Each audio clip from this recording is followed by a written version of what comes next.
Good morning दोस्तों। तो कैसे हैं आप लोग। और आज अपन यहाँ डिस्कस करने वाले हैं आरटीपी, जो आपके इंस्टीट्यूट ने आपके लिए जैन 26 अटेम्प्ट के लिए रिलीज करा है। इसमें अपन डायरेक्ट टेक्स्ट का पूरा आरटीपी यहाँ पे कवर करेंगे। तो उससे पहले आपको क्या करना है, उससे पहले आपको एक दो बातें ध्यान रखनी है कि जो मैं क्वेश्चन करवा रहा हूँ आपको साथ साथ में करने हैं, साथ साथ में आपको कैलकुलेशन करनी है और वीडियो को लाइक और अपने दोस्तों के साथ आपको शेयर करना है, जिससे हमारा मोटिवेशन बना रहे और काफी बच्चों तक ये वीडियो पहुंच सके। चलिए, तो अपन सबसे पहले स्टार्ट करेंगे केस सिनेरियो से। उसमें क्या लिखा है देखो, उसमें क्या लिखा है, उसमें लिखा है। और अगर आपको वीडियो अच्छा लगे तो आप कमेंट भी करेंगे, ठीक है। चलिए, मिस्टर विवेक करके बंदा है, वो इंडियन रेजिडेंट है, has 4 residential property in India. उसके पास 4 रेजिडेंशियल प्रॉपर्टी है इंडिया में और 2 of them are in Delhi. उसमें से 2 कहाँ है, दिल्ली में है। Of which 1 is self occupied and second is let out. पहली तो क्या है, उसमें वो खुद रहता है, सेल्फ ऑक्यूपाइड प्रॉपर्टी है। सेकंड उसकी लेट आउट प्रॉपर्टी है, जो उसने रेंट पे दे रखा है। 1,40,000 के रेंट पे उसने किराए पे दे रखा है टू मिस्टर सुशील को। वो भी क्या है, सैलरी इंडिविजुअल है। The other 2 properties are in Mumbai. जो मैंने बताया ना, कुछ 4 प्रॉपर्टी है उसकी इंडिया में, 2 तो दिल्ली में थी, 2 बाकी का है मुंबई में है। To reduce has tax liability he gifted one of his residential house property in Mumbai to his wife. अपनी वाइफ को दे दी, कभी मेरे पे टैक्स नहीं लगेगा, एक अपनी वाइफ को प्रॉपर्टी गिफ्ट कर देता हूं। और मिसेस अंकिता, जिसका नाम है Anika. And second one two is minor daughter, अपनी माइनर डॉटर को दे दी। मिसेस पूजा, मिस पूजा, सॉरी मिसेस नहीं, मिस पूजा। विदाउट एडेक्वेट कंसिडरेशन, मतलब उनसे कुछ भी चार्ज नहीं किया या फिर बहुत कम चार्ज किया है। इन अप्रैल 2024 expected monthly rent of self occupied property in Delhi is ₹50,000। अब मेरी बात समझना, उसने कहा ना एक तो लेट आउट प्रॉपर्टी है दिल्ली में, दूसरी उसकी सेल्फ ऑक्यूपाइड प्रॉपर्टी है, उसका एक्सपेक्टेड रेंट रहेगा आपका 50,000 and expected monthly rent of property in Mumbai is ₹75,000 each. He paid municipal tax amount to rupees 1,20,000 for let out property। Late out property के लिए उसने क्या किया, 1,20,000 का म्युनिसिपल टैक्स पे किया है। बाकी घरों के लिए अपने म्युनिसिपल टैक्स का उनको इन्फॉर्मेशन नहीं दे रखा है, इसका मतलब अपने पे नहीं किया है। In addition Vivek sold a plot of land in Bengaluru. अब मेरी बात समझना, ये जो ऊपर डिटेल दे रखी है ये आपको दे रखी है हाउस प्रॉपर्टी की। अब यहाँ पे आपका देखो, आपको खुद को दिमाग लगाना पड़ेगा। यहाँ पे क्या लिखा है देखो, लैंड सेल किया, इसका मतलब यहाँ पे कैपिटल गेन की बात होगी। तो पहले अपन क्या करेंगे ना, हाउस प्रॉपर्टी एड का पूरा कैलकुलेशन यहाँ पे कर लेंगे इस इंफॉर्मेशन के बेस पे। चलिए, सबसे पहले लेट आउट प्रॉपर्टी कौन सी वाली है, लेट आउट प्रॉपर्टी कौन सी वाली है सर, वो दिल्ली वाली। 1,40,000 पर मंथ का अपने रेंट लेते हैं वहां से। तो अपने पास रेंट कितना आएगा, देखो अपने पास रेंट कितना आएगा, रेंट अपने पास आएगा 1,40,000 मल्टीप्लाई बाई 12। तो अपने पास टोटल रेंट कितना आएगा, अपने पास टोटल रेंट आएगा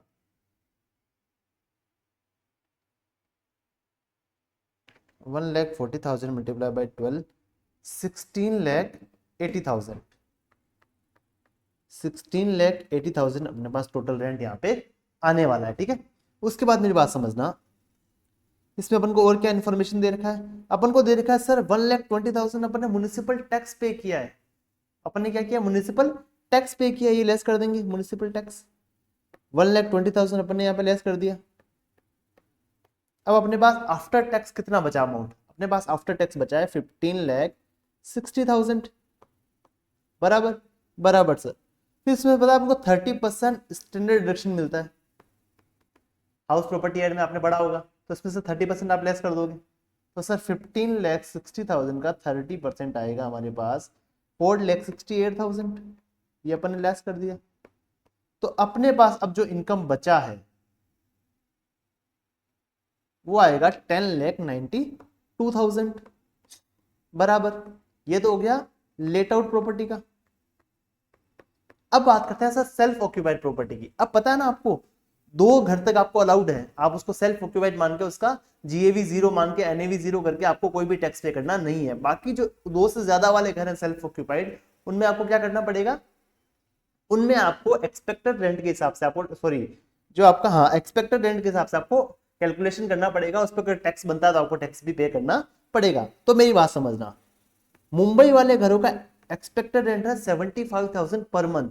और दिल्ली वाले का है 50,000। तो आप किसको सेल्फ ऑक्यूपाइड मानना चाहोगे, किसी को आप लेट आउट मानना चाहोगे? तो सिंपल सी बात है ना, अगर यहां से अपन कैलकुलेशन करेंगे 75,000 से तो अपना टैक्स ज्यादा आएगा, और 50,000 से करेंगे तो टैक्स कम आएगा। तो अपन क्या करेंगे, दोनों मुंबई वाले हाउस को क्या मानेंगे, सेल्फ ऑक्यूपाइड मान लेंगे, और जो अपना दिल्ली में एक जो सेल्फ ऑक्यूपाइड प्रॉपर्टी है उसको अपन क्या मान लेंगे, deemed to be let out मान लेंगे। तो इनको अपन मानेंगे सेल्फ ऑक्यूपाई, क्योंकि 2 घर तक अपन को अलाउड है और 2 घर अपने मुंबई में है। जो एक घर दिल्ली में है इसको अपन क्या मान लेंगे, deemed to be let out मान लेंगे, और 50,000 पे अपन कैलकुलेशन कर देंगे डीम्ड लेट आउट। तो अपने पास रेंट आएगा 6 लाख, और 6 लाख में अपन को कोई भी म्युनिसिपल टैक्स पे करने का इन्फॉर्मेशन नहीं दे रखा है, तो अपन डायरेक्टली इसमें क्या करेंगे, 30% स्टैंडर्ड डिडक्शन लेस कर देंगे, वो आएगा 1,80,000। तो अपने पास जो इनकम आएगा हाउस प्रॉपर्टी से वो आएगा 4,20,000। तो अपना टोटल इनकम हाउस प्रॉपर्टी से जो आएगा वो आएगा 15,12,000। ठीक है, आई होप आपको यहां तक समझ में आया, आई होप आपको यहां तक समझ में आया। चलिए आगे बढ़ते हैं, आगे क्वेश्चन में क्या दे रखा है। मिस्टर विवेक ने क्या किया है, एक लैंड बेचा है अपने, तो क्या किया, एक लैंड बेचा है इन बेंगलुरु ऑन 19 दिसंबर 2024 में ₹49 lakh, for which he has paid 1% as brokerage. उसने 1% ब्रोकरेज भी पे किया है ऑन सेल कंसिडरेशन, यानी 49 लाख का उसने 1% ब्रोकरेज भी पे किया है। The stamp duty value on the date of sale was ₹55 lakh. SDV कितना था जब उसने उस लैंड को बेचा था, 55 लाख रुपए। तो ध्यान रखना, अपन ने जब पढ़ा था पीजीपीबी वगैरह या कैपिटल गेन जब पढ़ा था, अपन ने एक चीज डिस्कस की थी, अगर लैंड एंड बिल्डिंग का केस है और आपने जितने में सेल किया है और आपका एसडीवी, अगर उन दोनों का डिफरेंस अगर 10% का है तो अपन जो कंसिडरेशन है वही अपन फुल वैल्यू ऑफ कंसिडरेशन ले लेंगे। पर उनका डिफरेंस 10% से ज्यादा है तो अपना एसडीवी क्या बन जाएगा, अपना फुल वैल्यू ऑफ कंसिडरेशन यहाँ पे बन जाएगा। तो अपना सेल कंसिडरेशन कितना है सर, वो सर अपना 49 लाख। तो 49 लाख और 55 लाख, इन दोनों में डिफरेंस का 10% का है क्या? अगर मैं 49 लाख में 10% ऐड करूं तो कितना आएगा, कितना आएगा मेरे को फटाफट से बताओ। अगर मैं 49 लाख में 10% ऐड करूं तो अपने पास आएगा 53,90,000 बराबर। तो 55 लाख तो नहीं आया, तो मतलब क्या बनेगा, अपना फुल वैल्यू ऑफ कंसिडरेशन बन जाएगा 55 लाख रुपीज। ये अपना बन जाएगा फुल वैल्यू ऑफ कंसिडरेशन। चलिए आगे। This plot of land was purchased by him in 1992। उसने 1992 में इसको परचेज किया था फॉर ₹3 लाख।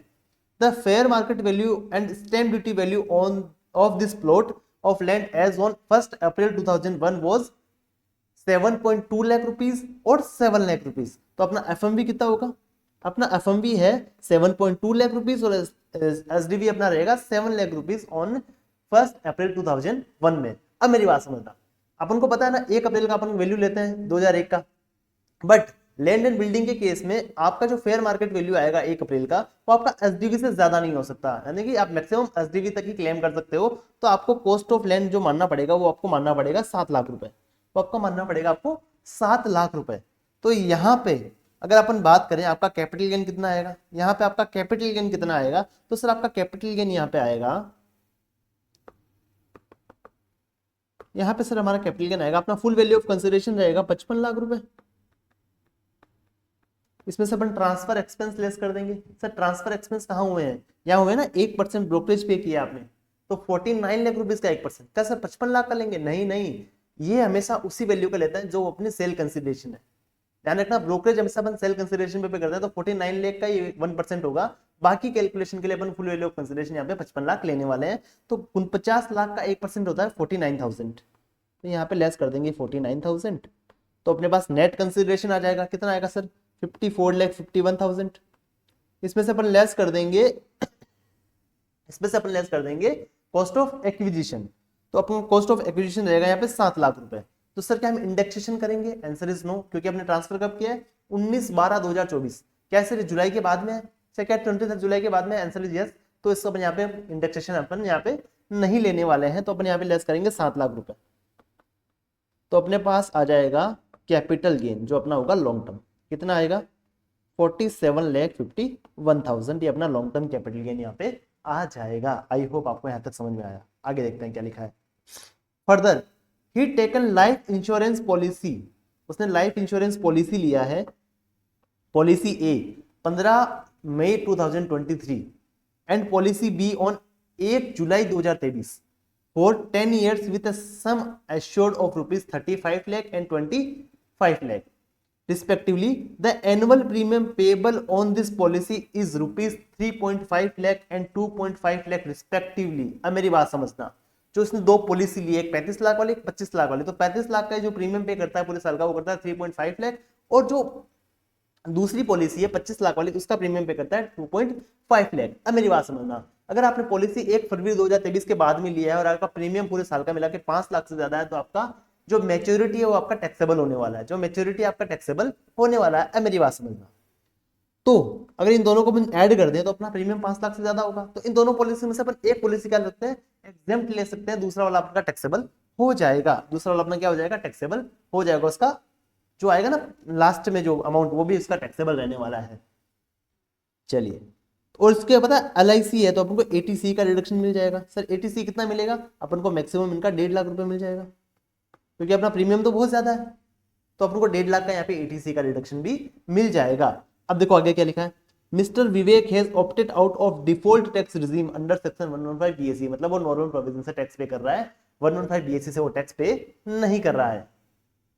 चलिए, ये अपन को इंडेक्स दे रखा है, यहाँ पे इंडेक्स क्यों दे रखा है सर, क्योंकि अपन लैंड एंड बिल्डिंग का पता है अपन कैपिटल गेन निकालते हैं, अपन इंडेक्सेशन का बेनिफिट नहीं लेते हैं, बट अपन जब टैक्स निकालते हैं तब उनको इंडेक्स करके देखना होता है, टैक्स किसमें कम आ रहा है किसमें ज्यादा आ रहा है, उसके अकॉर्डिंग अपन इसको ऑप्ट करते हैं। चलिए, इसके बेस पे अपन को MCQs के आंसर देने, चलिए पढ़ते हैं क्या लिखा है।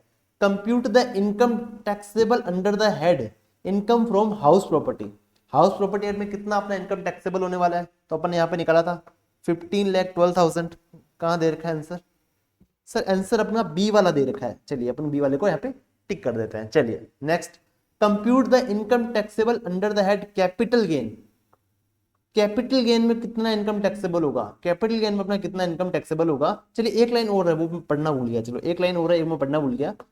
चलिए क्या लिखा है, mister Vivek invested ₹12 lakh, invested ₹12 lakh in RECL bonds on 15 जुलाई 2025। पता है 54 EC में अपन को डिडक्शन कब मिलता है, एग्जेम्पशन कब मिलता है, जब अपन ट्रांसफर के डेट से 6 महीने के अंदर अंदर इन्वेस्टमेंट कर देते हैं। तो इसने इन्वेस्ट कब किया, देखो अपने प्रॉपर्टी बेचा 19/12/2024 में, उसने इन्वेस्ट किया 15/7, तो 19/12 से अगर अपन 6 महीने काउंट करें कब होंगे, जनवरी फरवरी मार्च अप्रैल मई जून, जून तक अपना इन्वेस्टमेंट हो जाना चाहिए था। तो इसने इन्वेस्टमेंट कब किया, इसने इन्वेस्टमेंट किया सर जुलाई में, तो इसका मतलब इसको एग्जेम्पशन यहाँ पे नहीं मिलेगा, इसको एग्जेम्पशन यहाँ पे नहीं मिलने वाला है। चलिए, तो इसका एग्जेम्पशन इसको नहीं मिलेगा।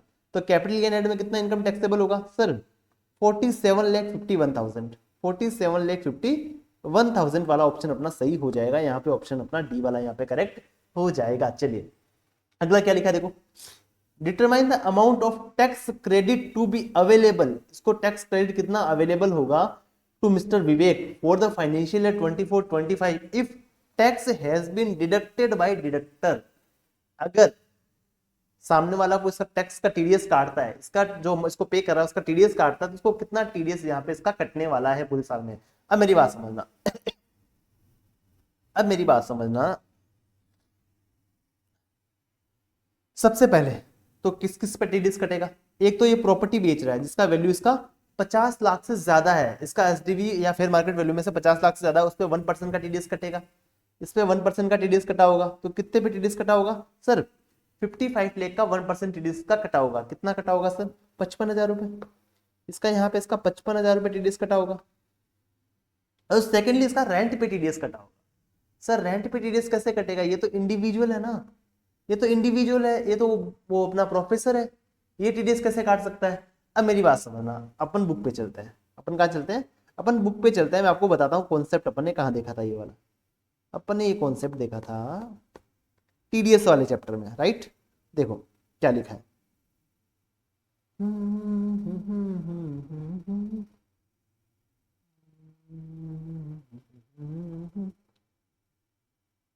ये देखो पे, नहीं ये नहीं है, ये रहा सेक्शन कहाँ गया वो वाला, ये रहा।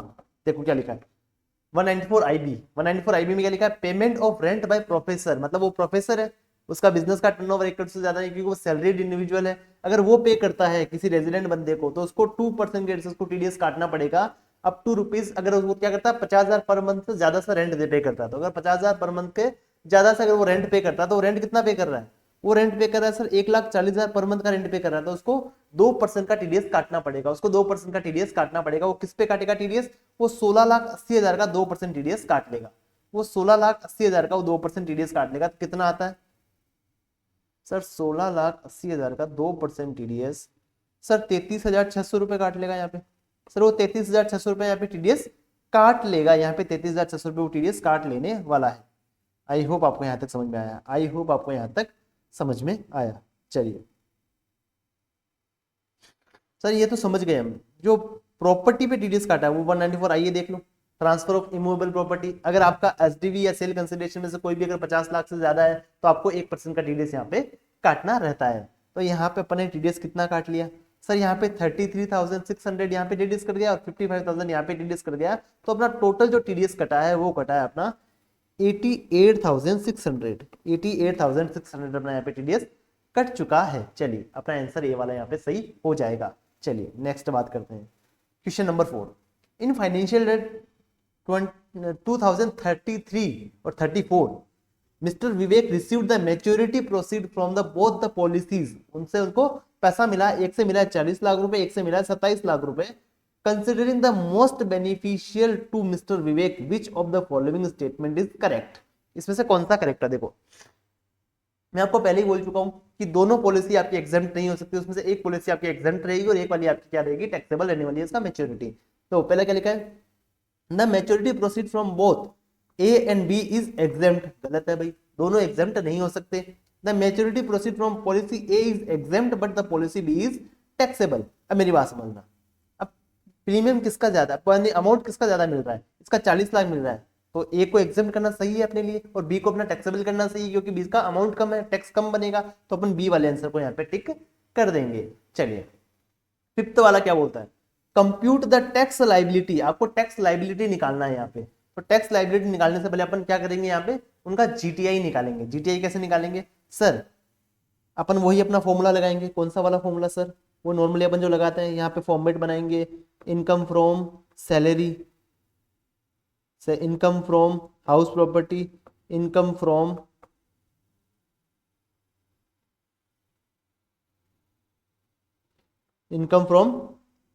Business profession, income from capital gain और इनकम फ्रॉम अदर सोर्सेज। ठीक है, तो कितना कितना इनकम आया, सैलरी से कोई भी इनकम नहीं है इसका, हाउस प्रॉपर्टी एड से 15,12,000 रुपए आया है,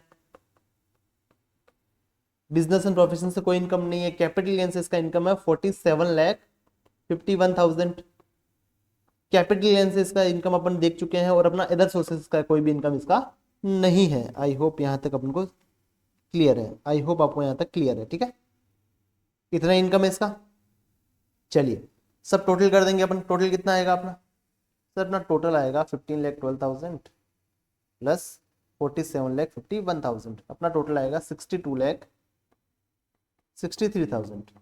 तो सर क्या हम इस पर डायरेक्टली टैक्स कंप्यूट कर दें, आंसर इज नो। अब जो आपका ये वाला है ना, सॉरी ये वाला नहीं, ये वाला कैपिटल गेन, इस पे आपको कैलकुलेशन अलग अलग दो टाइप से करना पड़ेगा। एक आप इसको इंडेक्सेशन देके कैलकुलेट करोगे कि कितना आपका कैपिटल गेन आता है, कितना टैक्स बनेगा, और एक विदाउट इंडेक्सेशन आप यहाँ पे कैलकुलेशन करने वाले हो। तो पता है आपको विथ इंडेक्सेशन आपका टैक्स का रेट रहता है 20% और विदाउट आपका रहेगा 12.5%। तो 47,51,000 का आप 12.5% निकालोगे, कितना आएगा, कितना आएगा, फटाफट से कैलकुलेट करके बताइए। मेरे साथ साथ आपका कैलकुलेटर चलना चाहिए ना, नहीं तो गड़बड़ हो जाएगी एग्जाम में। 5,93,875 और विथ इंडेक्सेशन की अगर अपन बात करें तो अपना फुल वैल्यू ऑफ कंसिडरेशन था 55 लाख, इसमें से अपन 49,000 अपने ट्रांसफर एक्सपेंस लेस कर दिए, तो अपने पास बचा 54,51,000। इसमें से अपन 7 लाख का इंडेक्सेशन करेंगे। ठीक है, अपन 7 लाख का अगर इंडेक्सेशन करते हैं तो 7 lakh multiply by index of year of transfer 363 और पहले का था 100, तो अपन क्या करेंगे ना यहाँ पे यहाँ कर देंगे 363 डिवाइड बाई 100, तो अपने पास कितना आ जाएगा, अपने पास आ जाएगा 7 lakh multiply by 363 divide by 100, 25,41,000। तो अपने पास जो कैपिटल गेन आएगा वो आएगा 29,10,000। इस पे अपना टैक्स लगेगा 20%, 5,82,000। तो टैक्स अपना किसमें कमा रहा है सर, विदाउट इंडेक्सेशन में अपना टैक्स कमा रहा है, तो अपन यही वाला टैक्स यहाँ पे पे करने वाले हैं। तो यहाँ पे अपना कैपिटल गेन जो टैक्स आएगा वो आएगा 5,82,000।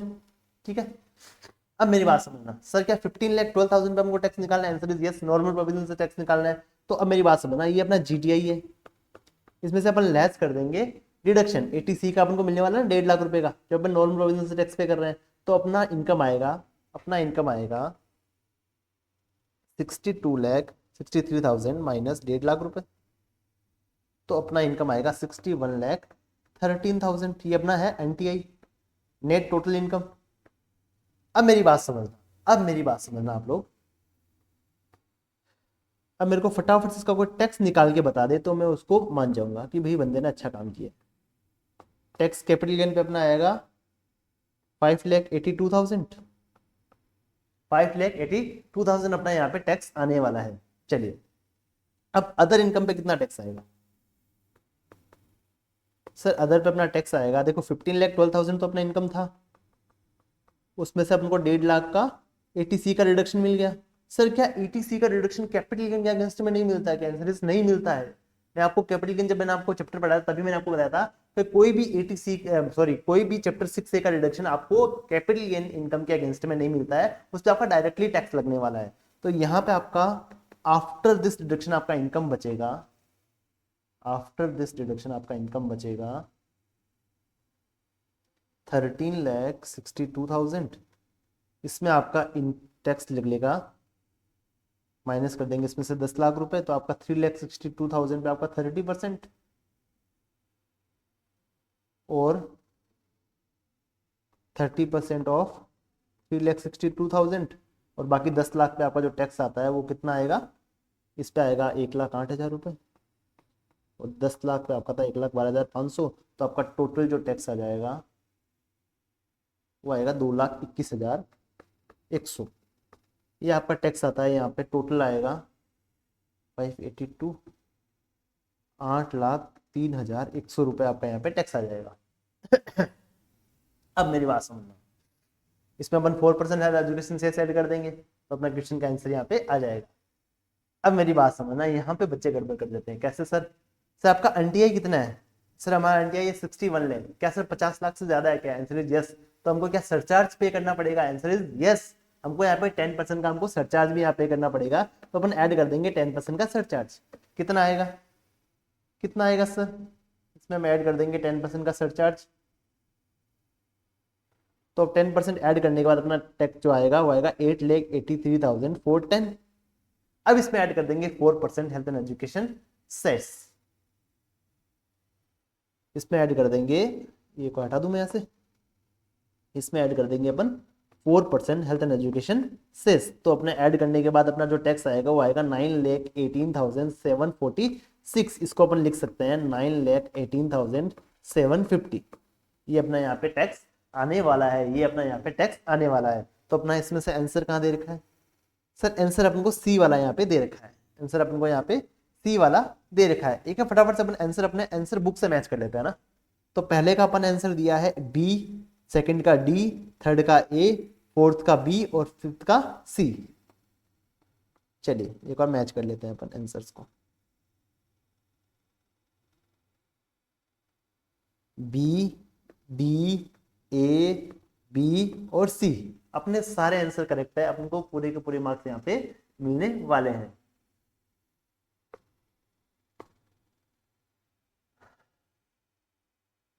चलिए, आई होप आपको ये एमसीक्यू समझ में आया, आई होप आपको ये एमसीक्यू समझ में आया। चलिए क्वेश्चन नंबर 6 भी अभी इसी वीडियो में डिस्कस कर लेते हैं, फिर बाकी वाले जो क्वेश्चन है अपन अगले वाले वीडियो में यहाँ पे डिस्कस करने वाले हैं। आपको जरूर से जरूर कमेंट करना है कि आपको वीडियो कैसा लगा, किस में कहाँ डाउट आ रहा है, या फिर कुछ भी आपको प्रॉब्लम आ रही है तो आप मेरे को कमेंट कर सकते हैं। चलिए, Mrs Anchal an Indian citizen is a government employee, वो क्या है, गवर्नमेंट एम्प्लॉय है, working for the Indian government. She submits the following information for the previous year on ending on 31 March 2025 में जो एंडिंग हो रहा है उसका उसने इंफॉर्मेशन दे रखा है। Salary income received in Malaysia for service rendered there, वहां पे उसने सर्विस दिया मलेशिया में, उसके लिए उसको सैलरी मिला है इंडियन गवर्नमेंट से 2 लाख रुपए, तो ये भी उसका डीम्ड टू बी इंडिया माना जाएगा और इंडिया में टैक्सेबल हो जाएगा। उसको प्रॉफिट हुआ है बिजनेस कैरिड ऑन चेन्नई, तो वो भी इंडियन इनकम है उसकी, वो भी इंडिया में टैक्सेबल हो जाएगा। लॉस हुआ उसको बिजनेस से कैरिड ऑन वडोदरा, ये भी इंडिया में है, तो इसका लॉस भी यहाँ पे वो सेट ऑफ कर सकती है अपने दूसरे बिजनेस इनकम से। Loss from business carried on USA, वो एक यूएसए में बिजनेस कर रही है, वहां से उसको लॉस हुआ है, though profits are not received in India, उसका प्रॉफिट लॉस उसको वही मिलता है। Business is controlled from Rishikesh, business control India से होता है वो, उसका लॉस हुआ उसको 46,000। अनअब्जॉर्ब डेप्रिसिएशन है, जो बिजनेस का है यूएसए में है, 16,000 रुपए का। प्रॉफिट फ्रॉम बिजनेस इन बाली, उसका बाली में एक बिजनेस है, उससे उसको प्रॉफिट हुआ है जो दिल्ली से कंट्रोल होता है। 60% उसका प्रॉफिट का है डिपॉजिट इन बैंक इन बाली, और 40% उसको इंडिया में रिसीव हुआ है। मेरी बात समझना, अगर आप आर एनओआर है या फिर रेजिडेंट बट ऑर्डिनरी रेजिडेंट है तो इससे फर्क नहीं पड़ता कि आपका प्रॉफिट कहाँ मिलता है। अगर आपका बिजनेस कंट्रोल इंडिया से हो रहा है तो आपका पूरा इनकम क्या माना जाएगा, इंडियन इनकम उसका मान लिया जाएगा। Rent from house property situated in USA and received in USA, मतलब प्रॉपर्टी यूएसए में है, उसको यूएसए में मिलता है, तो रेजिडेंट बट ऑर्डिनरी रेजिडेंट को छोड़ के बाकी सबके लिए ये टैक्सेबल इंडिया में नहीं होने वाला है। चलिए पढ़ लेते हैं क्या लिखा है। Determine the gross total income of Mrs अंचल for the assessment year 25-26 assuming that she has opted out of the provision of section 115 BSc, मतलब वो नॉर्मल प्रोविजन से टैक्स पे कर रही है, on assumption that she is resident but ordinary resident, sorry resident but not ordinary resident, R NOR है वो, are NOR है तो मतलब उसकी कौन कौन सी इनकम इंडिया में टैक्सेबल होगी, जो इनको उसको इंडिया में मिली है deemed to be received in India, या फिर जो बिजनेस इंडिया से कंट्रोल हो रहा है वो वाली इनकम इसको इंडिया में टैक्सेबल होने वाली है, तो उसकी ये 2 लाख रुपए इनकम इंडिया में टैक्सेबल हो जाएगी। पहले आर एनओआर को निकाल रहा हूँ मैं, तो ये 2 लाख रुपए टैक्सेबल हो जाएंगे इंडिया में। सेकंड, जो बिजनेस प्रॉफिट हुआ उसको चेन्नई से, वो भी इंडिया में टैक्सेबल हो जाएगा। अब बिजनेस का लॉस जो वडोदरा से हुआ वो यहाँ पे सेट ऑफ कर सकता है 20,000 का। अब मेरी बात समझना, उसको लॉस हुआ है यूएसए में, जो कंट्रोल कहां से हो रहा है, इंडिया से, तो वो भी इसका इंडियन इनकम माना जाएगा, वो भी 46,000 यहाँ पे वो क्या कर सकता है, उसको एडजस्ट कर सकता है। 16,000 जो यूएसए में बिजनेस है उसका, उसका अनअब्जॉर्ब डेप्रिसिएशन है, जो भी कैरी वो कहां से कंट्रोल हो रहा है बिजनेस, ऋषिकेश से कंट्रोल हो रहा है, वो भी 16,000 यहाँ पे वो लेस कर सकता है।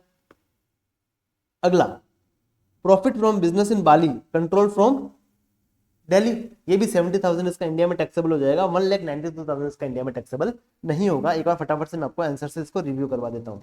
चलिए देखो, 2 लाख अपना इंडिया में टैक्सेबल हो गया, और सैलरी हेड का इनकम है तो 50,000 का हमको यहाँ पे स्टैंडर्ड डिडक्शन मिल जाएगा, क्योंकि अपन ओल्ड प्रोविजन फॉलो कर रहे हैं, अपन नॉर्मल प्रोविजन से अपन टैक्स पे कर रहे हैं, तो अपना 1.5 लाख रुपए हो जाएगा। बिजनेस है 80,000 का प्रॉफिट हुआ, वो अपने यहाँ हो जाएगा। फिर अपना ये 20,000 का लॉस लेस हो गया, 46,000 जो इंडिया से कंट्रोल हो रहा था वो भी लेस अपन कर दिया यहाँ पे। अनऑब्जर्व डेप्रिसिएशन 16,000 अपन लेस कर दिया, क्योंकि वो भी इंडिया से कंट्रोल हो रहा था। 70,000 बाली वाला इनकम, वो भी अपना इंडिया से कंट्रोल हो रहा था, बिजनेस दिल्ली से कंट्रोल हो रहा था, वो भी अपना इंडिया में टैक्सेबल हो जाएगा। और 1,92,000 अपना इंडिया में टैक्सेबल नहीं होगा, ये मैंने आपको बताया था। और यहाँ पे अपना ग्रोस टोटल इनकम आता है 2,18,000।